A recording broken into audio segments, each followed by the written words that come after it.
Hello hello I am Ayush. Welcome to the Bharat the India YouTube channel. आज मैं आप सभी का स्वागत करता हूँ एक नए कंसेप्ट वीडियो में जिसका नाम है राइट टू इंफॉर्मेशन एक्ट 2005। इसको हम प्यार से आरटीआई भी बोलते हैं। ये एक गवर्नेंस के लिए टूल है। Tool for governance, good governance, basically tool for good governance. आज हम इसको समझेंगे कि ये क्या है, क्यों लाया गया है, इसका इवोल्यूशन कैसे हुआ है, इसमें अभी लेटेस्ट फीचर क्या है, क्योंकि ये 2019 में अमेंड हुआ था। पोस्ट इनेक्टमेंट क्या क्या हुआ है 2005 के बाद, और इसके लिए एक्सेप्शन क्या क्या है। तो देखो हम शुरू करते हैं। देखो हमने इसमें बोला इंफॉर्मेशन, तो हम इंफॉर्मेशन से ही शुरू करते हैं बात को अपनी। इंफॉर्मेशन क्या है? इंफॉर्मेशन को बोला जाता है ये करेंसी है। ये रुपी नहीं है, डॉलर नहीं है, ये करेंसी है किसकी? डेमोक्रेसी। मॉनेटरी वैल्यू में नहीं जा रहे हैं हम यहाँ पे, एथिकल वैल्यूज में जा रहे हैं। करेंसी ऑफ डेमोक्रेसी है ये किसने बोला है? थॉमस जेफरसन ने बोला है। ये बहुत महान व्यक्ति हुए हैं, ये थर्ड यूएस प्रेसिडेंट थे। थर्ड यूएस प्रेसिडेंट रहे हैं। ये ड्राफ्ट्समैन भी हैं यूएस के इंडिपेंडेंस डिक्लेरेशन की। ठीक है, और इन्होंने एक बात और बोली थी कि ये करेंसी तो है ही, ये साथ में क्रिटिकल भी है to emerge and to develop vibrant civil society. ठीक है, ये इन्होंने बात बोली है कि इन्फॉर्मेशन क्या क्या होती है। इन्फॉर्मेशन डेमोक्रेसी की करेंसी होती है और क्रिटिकल होती है इमर्ज और डेवलप करने के लिए किसको? वाइब्रेंट सिविल सोसाइटी को। चलो हम आगे चलते हैं। हम समझते हैं कि देखिए, अगर मैं बात करूं तो 15 जून ये डेट है हमारे लिए। 15 जून 2005 को आरटीआई एक्ट पास होता है पार्लियामेंट के द्वारा। फिर ये 12 अक्टूबर 2005 को एनफोर्स किया जाता है। इनफोर्स आ गया है। चलो भाई आ गया। उसी दिन सेम डे 12 अक्टूबर 2005 को ही शाहिद रजा नाम के एक व्यक्ति है, उन्होंने फर्स्ट आरटीआई फाइल की थी। फर्स्ट आरटीआई इन पुणे पुलिस स्टेशन। ये कंट्री की सबसे पहली आरटीआई है। ठीक है ना? अच्छा, उसी दिन क्या होता है, एक 2002 में एक्ट आया था, freedom of independence, freedom of information, freedom of information act. इसको भी रिपील कर दिया गया। ये क्या हो गया? रिपेल हो जाता है, यानी कि ये खत्म हो जाता है, ओवर हो जाता है। इसकी जगह क्या आया? आरटीआई एक्ट आया। तो आरटीआई एक्ट को हम सक्सेसर बोल सकते हैं फ्रीडम ऑफ इंफॉर्मेशन एक्ट का।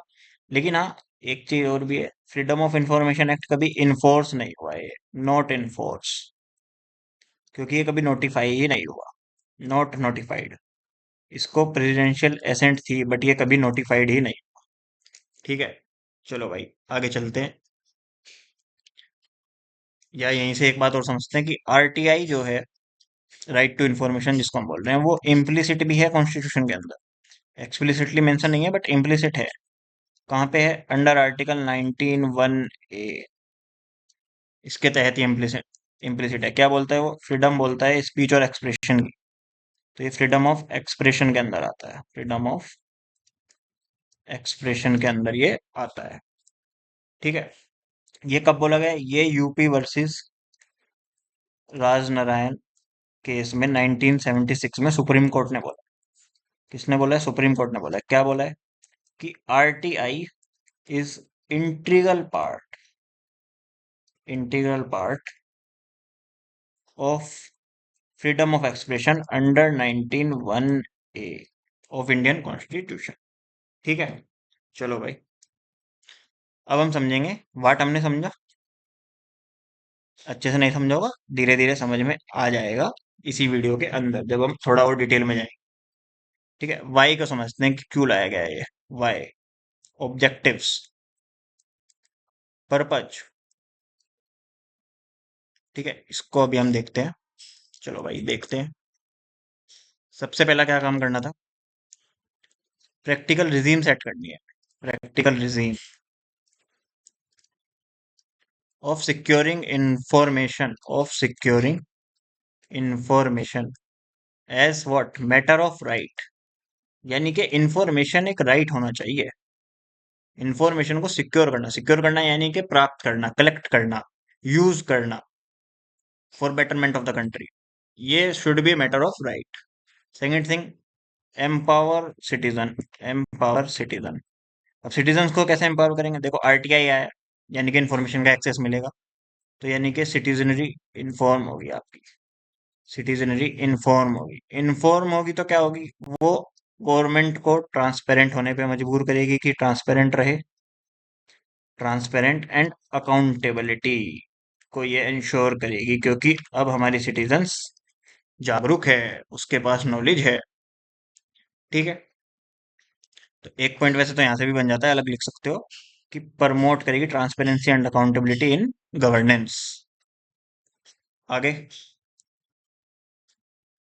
कंटेन करेगी करप्शन को, क्योंकि हमारी सिटीजन जानकार है, जागरूक है, उसको पता है आरटीआई कैसे फाइल करते हैं, कैसे यूज करते हैं, उसके पास इंफॉर्मेशन का एक्सेस है, वो गवर्नमेंट को ट्रांसपेरेंट और अकाउंटेबल ठहरा सकती है, तो यानी कि करप्शन भी कंट्रोल होगा। उसके बाद हम बोलते हैं हमारी डेमोक्रेसी फॉर पीपल है, बाई पीपल है, ऑफ द पीपल। ठीक है, तो उसको रियल सेंस बनाने के लिए, real sense to democracy working for people, working for people of country, यानी कि सिटीजन्स के लिए रियल सेंस में हमें डेमोक्रेसी को वर्क करना है। अब आरटीआई है, लोगों के पास, सिटीजन्स के पास इंफॉर्मेशन है, तो क्या होगा उससे? Enhance, enhance citizen participation, citizens का पार्टिसिपेशन भी बढ़ेगा, किसमें बढ़ेगा? पॉलिसी मेकिंग में, इम्प्लीमेंटेशन में, इम्प्लीमेंटेशन में, गवर्नेंस में, गवर्नेंस में, पब्लिक अफेयर्स में, पब्लिक अफेयर्स में, सोसाइटियल वेलफेयर में, welfare of society slash country. ठीक है, कुछ और ऑब्जेक्टिव्स भी हैं इसके, किसके? राइट टू इंफॉर्मेशन के। क्या होगा? हम एथिकल गवर्नमेंट सेटअप करेंगे, गवर्नमेंट एथिकल हो जाएगी, एथिकल गवर्नमेंट, क्योंकि हम रेस्ट्रिक्ट कर रहे हैं, रेस्ट्रिक्ट कर रहे हैं, रोक रहे हैं, किसको? एब्यूज ऑफ पावर को, एब्यूज ऑफ पावर को। उसके बाद हम judicious use of public resources, public resources, यानी कि सस्टेनेबल यूज की हम बात करेंगे, या हम करने लगेंगे, या गवर्नमेंट करेगी। सस्टेनेबल यूज होगा पब्लिक रिसोर्सेज का, ऐसे ही वेस्ट नहीं करेंगे, चाहे वो टैक्स पेयर्स की मनी हो, एनवायरमेंट से मिले हुए रिसोर्सेज हो, नेचुरल रिसोर्स हो, चाहे ह्यूमन रिसोर्स, चाहे टेक्नोलॉजी हो, या डिफेंस इक्विपमेंट्स हो, उन सभी को जुडिशियस यूज किया जाएगा, या फिर ह्यूमन रिसोर्स हो उसको भी। अब देखो बात करते हैं इवोल्यूशन की, चलिए इवोल्यूशन की बात करते हैं, कि कुछ इवेंट्स हो रहे थे जिनकी वजह से आरटीआई आता है। तो 1970s का एरा आता है, 1970s का एरा आता है हमारे पास। उसमें सबसे पहले एक केस होता है 1973 में, 1973 में एक केस हुआ, Bennett Coleman and company versus union of India.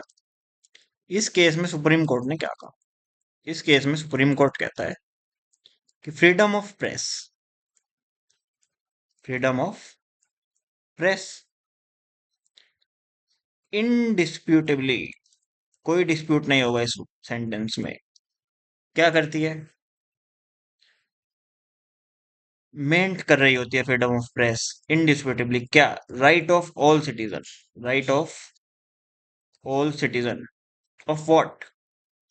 Speaking, speak, publish, express what, views, and दस बोलो, एंड दस so freedom of speech, freedom of speech includes right of all citizens, right of all citizens to read and to be informed, and to read and to be informed. यानी कि 1973 में एक case का judgement आता है, जो case था Bennett Coleman and company versus union of India. इसमें सुप्रीम कोर्ट कहता है जो फ्रीडम ऑफ प्रेस है, जो कि इम्प्लिसिट है अंडर आर्टिकल 19(1) ए के कॉन्स्टिट्यूशन के अंदर, वो इंडिस्प्यूटेबली, यानी कि उसमें कोई डिस्प्यूट नहीं है कि वो मेंट कर रहे हैं हम सभी सिटीजन्स के राइट को। क्या उनसे राइट को? स्पीक के, पब्लिश को और एक्सप्रेस करने के व्यूज को। यानी कि वो अपने व्यूज को बोल सकते हैं, पब्लिश कर सकते हैं, एक्सप्रेस कर सकते हैं। एंड फर्दर, जो फ्रीडम ऑफ स्पीच है अंडर आर्टिकल 19(1) ए के, यानी कि अंडर आर्टिकल 19 क्लोज 1 सब close A of the constitution में, जिसमें फ्रीडम ऑफ स्पीच कहा गया है, वो सभी सिटीजन्स का read and to be inform का राइट इंश्योर करती है, इंक्लूड करती है। यानी कि हम इससे क्या कह रहे हैं, अगर इन्फॉर्म होना है तो कैसे हो गए, यानी कि राइट टू नो भी आएगा यहाँ पे। यानी कि उनको इन्फॉर्मेशन प्रोवाइड होनी चाहिए, उनको राइट टू इन्फॉर्मेशन है। यहाँ से भी इनडायरेक्टली राइट टू इन्फॉर्मेशन बोला गया, या डायरेक्टली बोला गया, क्योंकि हम टू बी इन्फॉर्म की बात कर रहे हैं। चलो भाई, 1973 में ये बात आती है। आगे चलते हैं इसी में। जब हम इसमें आगे बढ़ते हैं तो हमें पता है 1975 का एक दौर आता है, 277, इमरजेंसी चलती है, जिसको डार्क चैप्टर बोला जाता है, इमरजेंसी एरा। यहाँ से नीड आती है, नीड हाईलाइट हुई, need for what, accountable government, accountable government. Discussions start हुए, डिस्कशंस होने लगे about RTI among among intellectuals intellectuals and activists, and what, activist. उनके बीच में डिस्कशन स्टार्ट हुई कि आरटीआई आना चाहिए, आरटीआई आना चाहिए। और हमने इसी बीच बात की थी राजनारायण केस की, अभी कुछ देर पहले, 1976-75 में ही। एक minute, state of UP versus Rajnarayan case की हमने बात की है।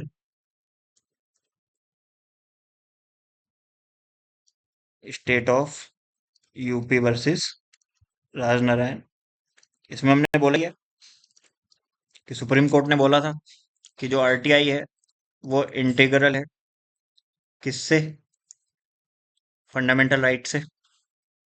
फंडामेंटल राइट का ये इंटीग्रल पार्ट है too, under article 19(1) A, freedom of expression. ठीक है, बट उस दौरान कोई कंक्रीट लेजिस्लेटिव स्टेप्स नहीं आए, मतलब लेजिस्लेचर और एग्जीक्यूटिव की तरफ से कुछ नहीं आया है, जुडिशरी ने बोला है। एक्टिविस्ट वो हो गए थे, ईगर हो गए थे कि नहीं नहीं, राइट टू इन्फॉर्मेशन होना चाहिए, ये होना चाहिए। ठीक है, लेकिन फिर एक 91 में केस होता है, 91 में एक केस होता है, 1981 में, SP Gupta versus union of India, first just case, SP Gupta का केस होता है। उसमें सुप्रीम कोर्ट ने भी बोला है, प्रिंसिपल ऑफ ओपन गवर्नमेंट, ये सुप्रीम कोर्ट ने इसमें बोला है।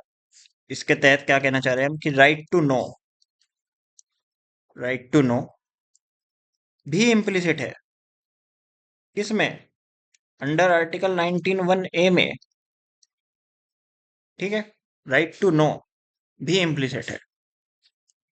और इसमें एक बात सुप्रीम कोर्ट ने और बोली है कि गवर्नमेंट इंफॉर्मेशन का डिस्क्लोजर जो होगा, यानी कि डिस्क्लोजर ऑफ गवर्नमेंट इंफॉर्मेशन, ये एक नॉर्म होना चाहिए, should be the norm, with secrecy as exception. जैसे नॉर्मल घर घर में भी होता है, हाउस होल्ड्स में भी होता है कि पेरेंट्स बच्चों को सभी बात नहीं बताते हैं, लेकिन कुछ बातें बताते हैं।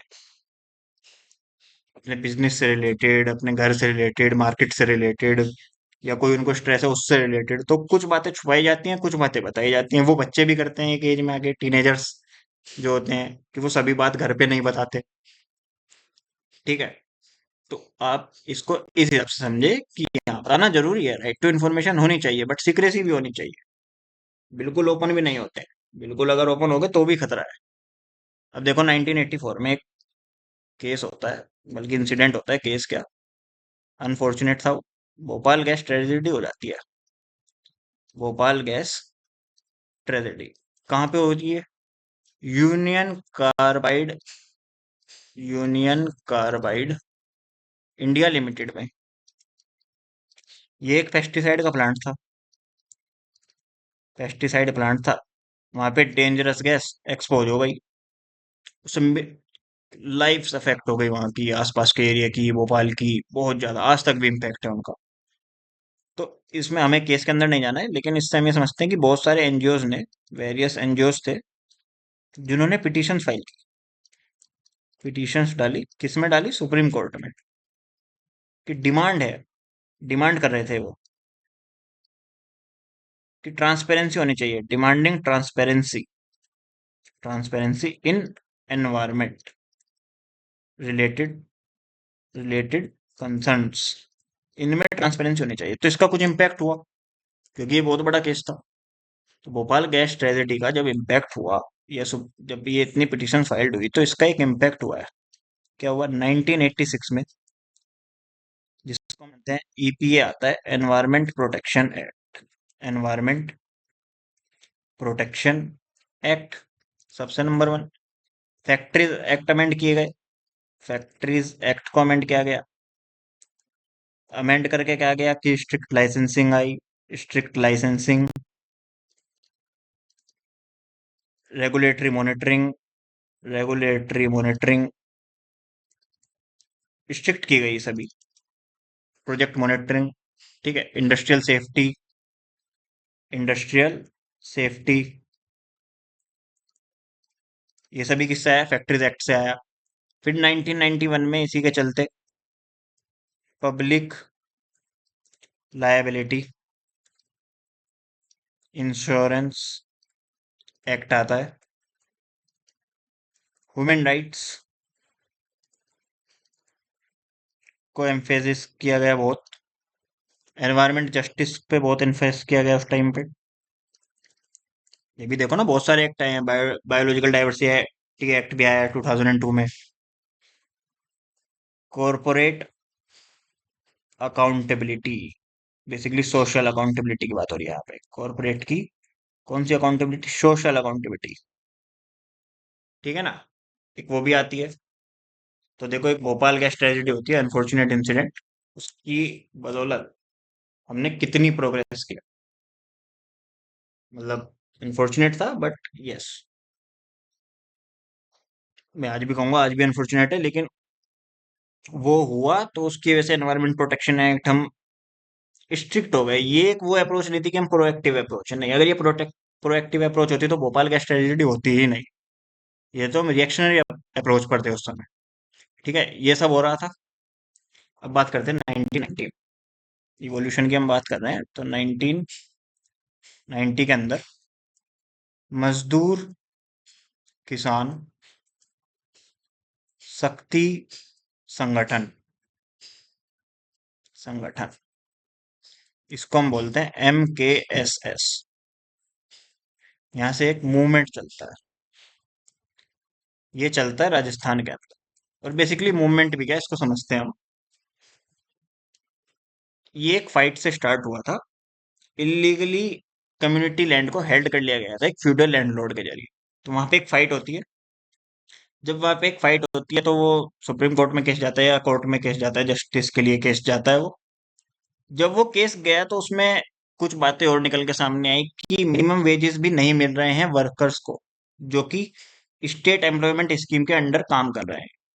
तो उस पर भी फोकस किया गया। जब उस पर फोकस किया गया, तो उसमें बात किया कि अगर इसको पता लगाना है, इसको करप्शन को एक्सपोज करना है, तो हमें ऑफिशियल रिकॉर्ड्स को एसेस करना होगा। यानी कि अभी तक हम कहाँ पहुंचे? Start with a fight, start with a fight over illegally illegally holding community land, community land by landlord. ठीक है, यहां से क्या आया? फोकस शिफ्ट होता है, फोकस गया minimum wages not being paid, not being paid, नहीं दी जा रही थी। वो किसको नहीं दी जा रही थी?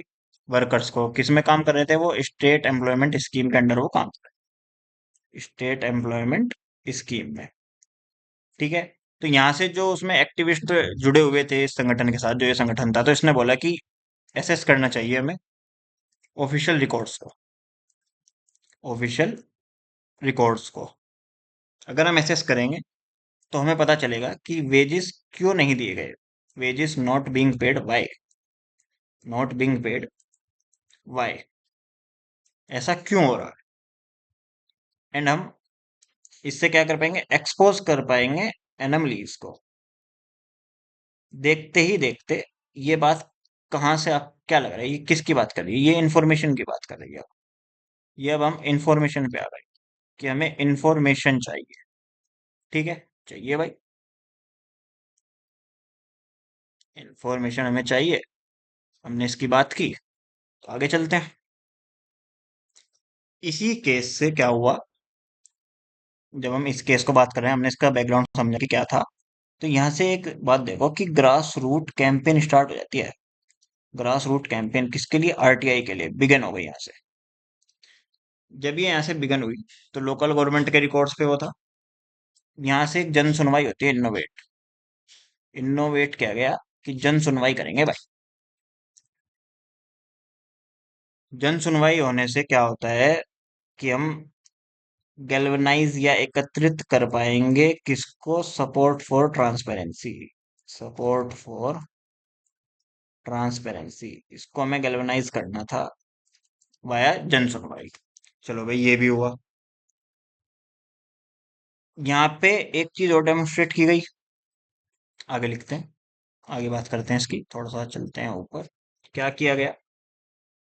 एक चीज और डेमोन्स्ट्रेट की गई, demonstrating power of information, power of information to combat corruption. उस टाइम पे मानो कि ये सबसे बड़ा, बिगेस्ट आरटीआई का एडवोकेसी मूवमेंट ये बना है 1990s के अंदर। Advocacy movement biggest. ठीक है, चलो भाई, अब इसका इम्पैक्ट क्या हुआ, इम्पैक्ट समझते हैं। तो इम्पैक्ट समझने के लिए 1997 से 2001 के बीच स्टेट ने, बहुत सारी स्टेट थी जिन्होंने आरटीआई लॉ पास करने स्टार्ट किए। जैसे राजस्थान 2000 में पास करती है, तमिलनाडु, ठीक है, 1997 में ही पास कर दिया था। गोवा भी 1997 में, दिल्ली 2001 में, कर्नाटका, कर्नाटका तो पीछे रहता ही नहीं है, 2000 में। तो ऐसे बहुत सी स्टेट्स ने इसको पास किया। अब पास किया तो क्या हुआ? कुछ इम्पैक्ट इनका भी रहा होगा। तो भैया, इनका इम्पैक्ट ये रहा कि ये प्रीकर्सर बनते हैं। किसके लिए? प्रीकर्सर बनते हैं टू नेशनल लॉ। एक यूनिवर्सल लॉ हो जाएगा ना नेशनल पे आएगा तो, क्योंकि ये इफेक्टिवनेस में वैलिड थे। इनकी इफेक्टिवनेस वैलिड हो रही थी, इफेक्टिवनेस वैलिड करती थी। और पब्लिक को पुश भी मिला, पब्लिक डिमांड भी पुश हुई इनके आने से। Public demand push for transparent legislation, for transparent legislation. ठीक है, अभी हमने, जब हमने वीडियो स्टार्ट किया था तो हमने बात किया था 2002 में फ्रीडम ऑफ इंफॉर्मेशन एक्ट आता है, फ्रीडम ऑफ इंफॉर्मेशन। बट ये कभी इनेक्ट नहीं हुआ, पास तो हो गया था, pass with president assent but not notified, not notified. Notify नहीं हुआ तो इन्फोर्स भी नहीं होगा। फ्रीडम ऑफ इंफॉर्मेशन एक्ट, इन सभी जो अभी तक हमने स्टेप्स देखे हैं इनकी बदौलत ही आया था, लेकिन इसके प्रोविजंस वीक थे। इसके क्या थे? प्रोविजंस वर वीक। न्यूमरस एक्सेप्शंस थी इसमें, न्यूमरस एक्सेप्शंस। इसकी डिटेलिंग में करनी भी नहीं है, ना हम करेंगे, ना रिलेवेंट है, ना ही रिलेवेंट है। ठीक है। अभी हमने जाना था स्टार्टिंग में कि फिर 2005 में आरटीआई एक्ट आ जाता। 2005 में आरटीआई एक्ट हमारा पास हो गया है। पास भी हो गया है, इनएक्ट भी हो गया है और सक्सेसफुली वर्क भी कर रहा है। उसका अब हम देखेंगे, जिसकी हमने बात की थी पोस्ट इनेक्टमेंट, आफ्टर मैथ क्या हुआ है। ठीक है, तो चलिए इसको थोड़ा सा ऊपर चलते हैं। अगर मैं बात करूं पोस्ट इनेक्टमेंट की, पोस्ट 2005 इनेक्टमेंट, अचीवमेंट्स बहुत सारे आरटीआई के बदले। यहाँ तो हम कुछ ही डिस्कस कर पाएंगे, ज्यादा नहीं करेंगे, लेकिन हाँ है, बहुत ज्यादा है। बल्कि एक केस बात छूट गई, उससे पहले इसको देख लेते हैं। माफी चाहूंगा उसके लिए मैं। 2004 में एक केस होता है, उसमें सुप्रीम कोर्ट ने बहुत अच्छी बात बोली है। वो पीपल यूनियन फॉर, क्या था? People union for civil liberties versus union of India का वो केस था। इसमें बोला गया कि आरटीआई एलिवेट कर दी हमने, elevated to human rights status. RTI को एलिवेशन दे दिया ह्यूमन राइट्स स्टेटस का। क्यों दिया गया? क्योंकि इसको हम साइट कर रहे थे, citing as necessity, necessity for transparent governance, for transparent and accountable governance. देखो जो ये केसेस है ना, ये सिर्फ रेफरेंस के लिए ही यूज करने हैं, ज्यादा डिटेलिंग में नहीं जाना है इनकी। एग्जाम पॉइंट ऑफ व्यू में जब यूज करते हैं तो इनको रेफरेंस के लिए डाला जाता है, कंटेंट एनरिचमेंट बोलते हैं इसको। ठीक है ना। अब हम पोस्ट 2005 की बात करेंगे, आगे चलते हैं, यहाँ पे बात करेंगे कि पोस्ट 2005 में सक्सेस क्या क्या हुई है। पोस्ट 2005 इनेक्टमेंट्स, इनेक्टमेंट आफ्टर में जिसको बोलते हैं, सक्सेस बोलते हैं या आफ्टर मैथ बोल सकते हैं कि क्या क्या हुआ है। देखो 2006 से 10 का एक एरा चलता है। वहां पे आदर्श हाउसिंग सोसाइटी स्कैम एक्सपोज किया गया। हाउसिंग स्कैम, आदर्श हाउसिंग सोसाइटी स्कैम एक्सपोज। अब ये क्या था? देखो भैया, ये बनाई बनाई जानी थी 6 स्टोरी बिल्डिंग। क्या बनाई जानी थी? 6 story building. Six six story building बननी थी। किसके लिए बननी थी? For widows of what? Kargil war heroes, Kargil war heroes. लेकिन हुआ क्या? ये बन गई 31 story high rise society for politicians, for bureaucrats. तो ये एक्सपोज हुआ। बहुत बड़ा स्कैम था ये, मुंबई के अंदर है, मुंबई में हुआ ये। एक स्कैम हुआ 2G spectrum case, 2G spectrum, वो एक्सपोज किया गया।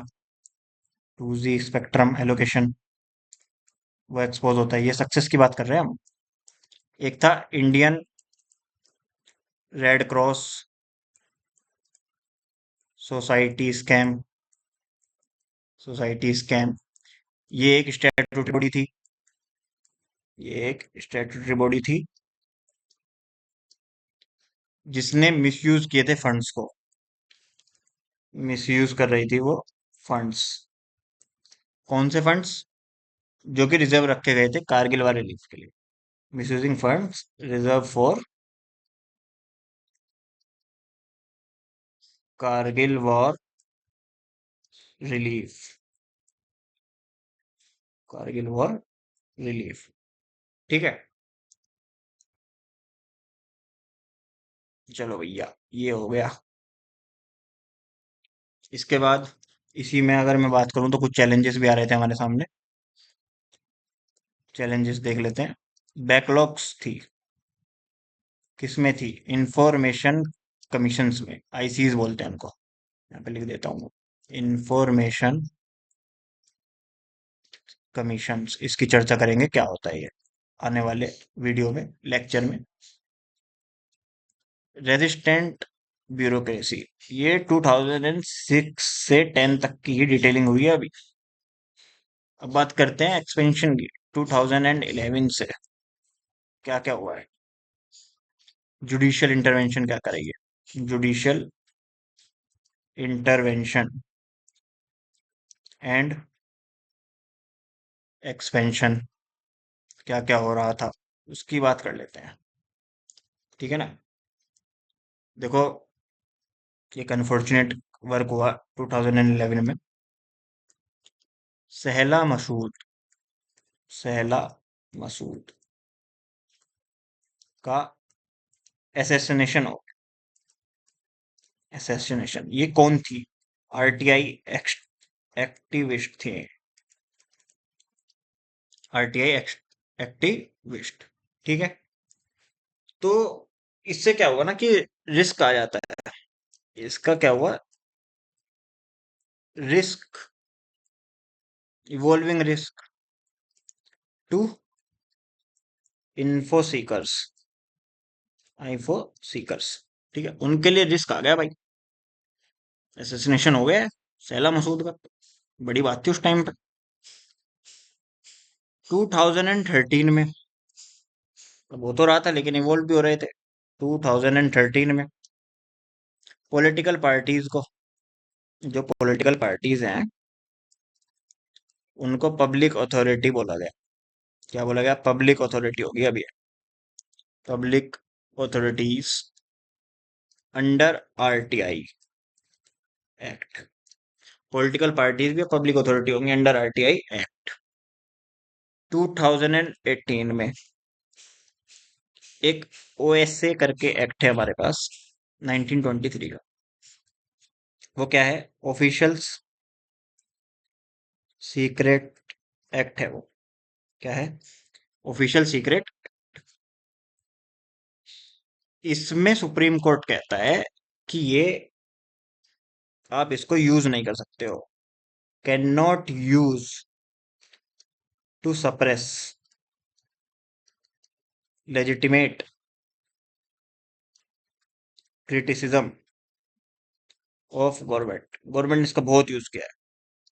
किसी ने गवर्नमेंट के खिलाफ बोला, उसको जेल, टाड़ा के अंदर या किसी भी उसके अंदर। बिकॉज, क्यों भाई? आरटीआई एक प्राइमरी लॉ है जो कि गवर्न करता है access to information, access to information and OSA can be use,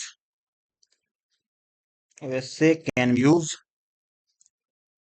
to restrict, to restrict genuinely sensitive information. जैसे किसी ने आरटीआई फाइल की कि मेरे को तो न्यूक्लियर वॉरहेड्स जानते हैं, तो वो नहीं बता सकते क्योंकि वो सेंसिटिव इन्फॉर्मेशन है। अगर वो लीक हो गई तो, दुश्मन देश का हाथ लग गई तो, या किसी ने पूछा कि भाई हमारे को न्यूक्लियर वॉरहेड्स बताओ कि हमारे किस किस लोकेशन पर हमने वो लगाए हुए हैं, कहाँ कहाँ पे सेटअप करे हैं, तो वो नहीं हम बता सकते। एज ए गवर्नमेंट नहीं बता सकते हैं क्योंकि वो प्राइवेसी का मामला है, वो सीक्रेसी का मामला, डिफेंस का मामला। डिफेंस की सारी चीजें तो पब्लिक डोमेन में नहीं आएंगी। 2019 में देखो, सुप्रीम कोर्ट की कॉन्स्टिट्यूशनल बेंच बैठती है। कॉन्स्टिट्यूशनल बेंच वो होती है जिसमें 5 और उससे मोर देन जजेस बैठते हैं। उसमें बोला गया कि सीजीआई का जो ऑफिस है, यानी कि चीफ जस्टिस ऑफ इंडिया का जो ऑफिस है, वो भी अब आरटीआई के एम्बिट में हुआ, एम्बिट ऑफ आरटीआई। ठीक है, because It is also public authority under RTI Act, RTI Act। हम बात कर रहे हैं बार बार पब्लिक अथॉरिटी की, स्टार्टिंग से हम बात कर रहे हैं इंफॉर्मेशन की, उसको समझेंगे कि क्या होता है ये। साथ ही साथ एक चीज और बोली गई इसमें कि आरटीआई को हम plus RTI can not be use as a tool of surveillance surveillance on judicial independence. ये जुडिशरी पे आप इसको सर्विलेंस की तरह यूज नहीं कर सकते क्योंकि जुडिशियल इंडिपेंडेंस है हमारे पास। ठीक है ना? ठीक है, हमने इसकी बात कर ली, इसकी भी बात कर ली। अब हम बात करेंगे, ज्यादा नहीं, थोड़ी सी बात करेंगे, फीचर्स की बात करेंगे हम। किसकी बात करेंगे? फीचर्स की। चलो भैया फीचर्स की बात करते हैं, जो कि 2019 के अमेंडमेंट पे है। चलो जी, फीचर्स की बात कर लेते हैं। लेक्चर शायद लंबा हो सकता है। Features of RTI act 2019 amended. सभी फीचर्स की नहीं बात करेंगे, डिटेल में नहीं, बट क्रूशियल फीचर्स को समझते हैं कि क्या क्या है जो जरूरी है, उसको समझते हैं। चलो ठीक है। 2019 से पहले कहाँ कहाँ पे लगता था ये? 2019 के बाद तो ये ऑल ऑफ इंडिया पे लगता है, लेकिन अर्लियर जम्मू एंड कश्मीर पे ये नहीं लगता था। अर्लियर जम्मू कश्मीर पे ये एप्लीकेबल नहीं होता था। अब ऑल ऑफ इंडिया पे है, इंक्लूडिंग जम्मू एंड कश्मीर। इसमें एप्रोप्रिएट गवर्नमेंट को भी डिफाइन किया गया है। डिफाइन एप्रोप्रिएट एप्रोप्रिएट गवर्नमेंट कैसे? चलो भैया समझते हैं कैसे। देखो, जो इस्टेब्लिश हुई है, कॉन्स्टिट्यूट हुई है, ओन हो रही है, कंट्रोल हो रही है। ओनिंग भी है, कंट्रोलिंग है, फाइनेंस है, finance directly comma indirectly, by whom, by central government, UT administration and state government. ठीक है, वो आपकी अप्रोप्रिएट गवर्नमेंट है। In relation to what? In relation to public authority. तो अगर हमसे कोई पूछे अप्रोप्रिएट गवर्नमेंट कौन है आरटीआई के अंदर, तो कोई भी एक बॉडी, कोई भी एक अथॉरिटी जो establish, constitute, on, control financially directly और इनडायरेक्टली फंड होती है स्टेट गवर्नमेंट से, यूटी एडमिनिस्ट्रेशन से, स्टेट गवर्नमेंट से, वो आपकी अप्रोप्रिएट गवर्नमेंट है। ठीक है, ओके। टॉपिक बड़ा हो रहा है, आज फीचर्स पे खत्म करेंगे, बाकी बात अगले लेक्चर में करेंगे, इसको तो पूरे कर लेते हैं। कॉन्स्टिट्यूट करते हैं हम, हमने इंफॉर्मेशन कमीशन की बात की थी। CIC, centre information commission, and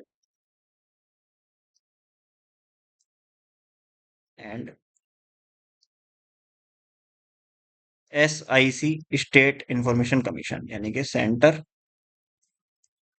and state information commissions. इनकी चर्चा करेंगे हम नेक्स्ट लेक्चर में डिटेल में। प्रीलिम्स पॉइंट ऑफ व्यू से भी इंपॉर्टेंट है और मेंस पॉइंट ऑफ व्यू से भी इंपॉर्टेंट है। ठीक है, कॉम्पिटेंट अथॉरिटी भी है इसमें। Competent authority, competent authority. देखो, स्पीकर होंगे, किस में होंगे?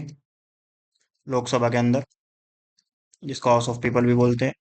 लेजिस्लेटिव असेंबली के अंदर, जो स्टेट की है या यूटी की है। ठीक है। चेयरमैन, राज्यसभा के अंदर, राज्यसभा, ये तो फैक्चुअल है, याद ही करना होगा। काउंसिल ऑफ स्टेट्स भी बोलते हैं इसको। और कुछ 6 स्टेट्स ऐसी हमारे पास जिनके पास लेजिस्लेटिव काउंसिल भी है, उनमें से उत्तर प्रदेश भी एक है। सीजीआई होंगे, competent authority in Supreme Court. CJI होंगे in Supreme Court. Chief justice of high court, concern high court के, ये हाई कोर्ट में होंगे। ठीक है। प्रेसिडेंट, प्रेसिडेंट एंड गवर्नर, ये एडमिनिस्ट्रेटर को अपॉइंट करते हैं। एडमिनिस्ट्रेटर को अपॉइंट करेंगे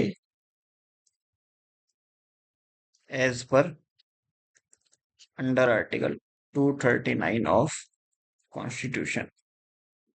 ठीक है ना। अब हम बहुत देर से इन्फॉर्मेशन की बात कर रहे हैं, तो इन्फॉर्मेशन में हम समझेंगे कि आता क्या क्या है। ज्यादा नहीं बचा है हमें इसमें इन्फॉर्मेशन समझनी है। पब्लिक अथॉरिटी समझेंगे, एक राइट टू इन्फॉर्मेशन को जो आरटीआई एक्ट के अंदर बोला गया है वो समझेंगे। उसके बाद पब्लिक अथॉरिटी की वैसे तो कुछ ऑब्लिगेशंस भी होती हैं। वैसे वीडियो लंबा हो रहा है, कुछ चीजें अगले उसमें भी समझेंगे। कंटिन्यू करेंगे अगले उसमें, लेक्चर में। ठीक है ना। यहाँ पे हम इंफॉर्मेशन समझ लेते हैं कि क्या होती है as per RTI act.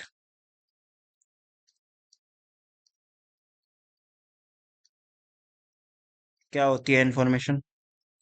Material होता है। किस फॉर्म में? Any form.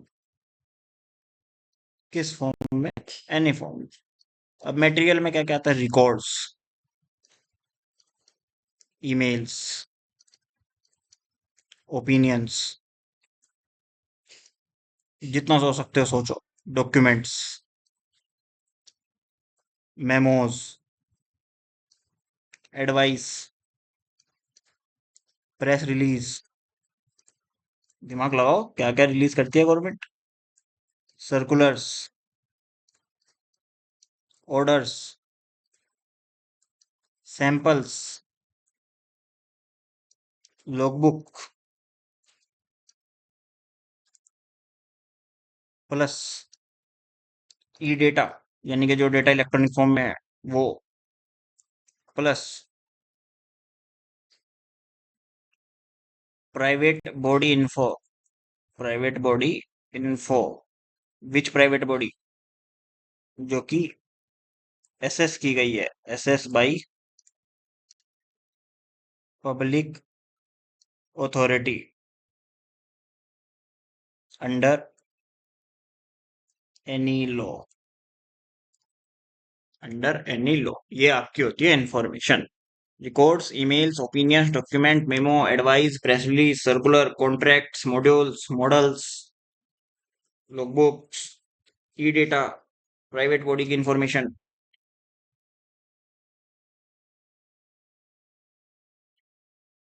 अब देखो,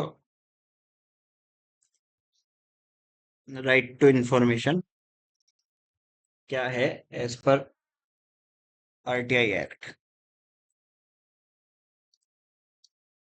राइट टू इंफॉर्मेशन जो आरटीआई एक्ट डिफाइन करता है, information accessible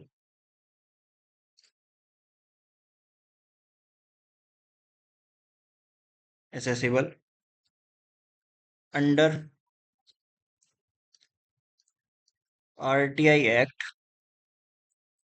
2005, comma, held and control by whom? Public authority. कोई भी इन्फो जो एक्सेस हो सकती है, एक्सेस हो सकती है, जिसको पब्लिक अथॉरिटी कंट्रोल कर रही है, हेल्ड कर रही है, including including right to, number 1, number 1, inspect work, document records, number 2, take notes, number 3, extract certified copies, certified copies, samples, samples, उसके बाद ऑब्टेन इन्फो इन डिस्क में ले सकते हो आप, फ्लोपीज में भी ले सकते हो, टेप्स में, वीडियो कैसेट के जरिए भी ले सकते हो, वीडियो में, एटसेट्रा, प्रिंट आउट भी ले सकते हो, प्रिंट आउट भी ले सकते हो। ठीक है, ये होता है right to information as per RTI act 2005। यानी कि कोई भी इंफॉर्मेशन जो कि एक्सेसिबल है और पब्लिक अथॉरिटी ने उसको कंट्रोल किया है, उसमें हम क्या क्या राइट आते हैं हमारे। हम उसके वर्क को इंस्पेक्ट कर सकते हैं, डॉक्यूमेंट को इंस्पेक्ट कर सकते हैं, रिकॉर्ड को इंस्पेक्ट कर सकते हैं, नोट्स ले सकते हैं, सर्टिफाइड कॉपीज को एक्सट्रैक्ट करके ला सकते हैं, सैंपल्स ला सकते हैं। किस वे में ला सकते हैं? डिस्क के जरिए, फ्लोपीज के जरिए, टेप्स में, वीडियोस में, प्रिंट आउट्स में, इन सब में। अब पब्लिक अथॉरिटी क्या होती है, इसको एक देख लेते हैं, ज्यादा नहीं, 2-3 वर्ड का या 2 सेंटेंस का होगा। पब्लिक अथॉरिटी, पब्लिक अथॉरिटी क्या होती है? ये कोई भी body, institution of self government establish under, number 1, constitution, parliament, state legislature, notification issued, issued comma order by appropriate government. ठीक है, और ये बात अगर हम कर लेते हैं, तो एक चीज तो ये हो गई, body, institution, cell establish under this और of self government on control, control, control, substantially funded, substantially funded plus NGOs जो कि सब्सटेंशियली फंडेड होंगे, एनजीओज फंडेड, फंडेड एनजीओज जिनको बोलते हैं, by whom, bye appropriate government. ठीक है, आज के लिए तो इतना ही, आगे बात करते हैं। देखो आज हमने क्या क्या समझा उसको देख लेते हैं, एक second, top of the page आ जाते हैं जहां से हमने शुरुआत की थी। ठीक ठाक समझा आज हमने, आई होप आप सभी को समझ में आया होगा, एंगेजिंग लगा होगा लेक्चर, थोड़ी बोरियत भी हो सकती है लेकिन काफी हद तक तो लगा होगा एंगेजिंग। देखो, हमने आज वर्ड समझा, इवोल्यूशन समझा, पोस्ट एनएक्टमेंट समझा, लेटेस्ट फीचर हम समझ चुके हैं। हमारा इसमें ये रह गया है एक्सेप्शन टू आरटीआई, इसको हम अगले लेक्चर में कवर करेंगे। साथ में हम अगले लेक्चर में ऑब्लिगेशंस भी कवर करेंगे जो पब्लिक अथॉरिटी की होती हैं, और वही बहुत कुछ जो राइट टू इंफॉर्मेशन से रिलेटेड है। तो आज मैं आप सभी से अलविदा चाहूंगा। धन्यवाद, थैंक यू। फॉर एंगेजिंग मी। अगर आपको लेक्चर पसंद आया है, अच्छा लगा है, तो वीडियो को लाइक कीजिए, सब्सक्राइब कीजिए। जय हिंद, जय भारत।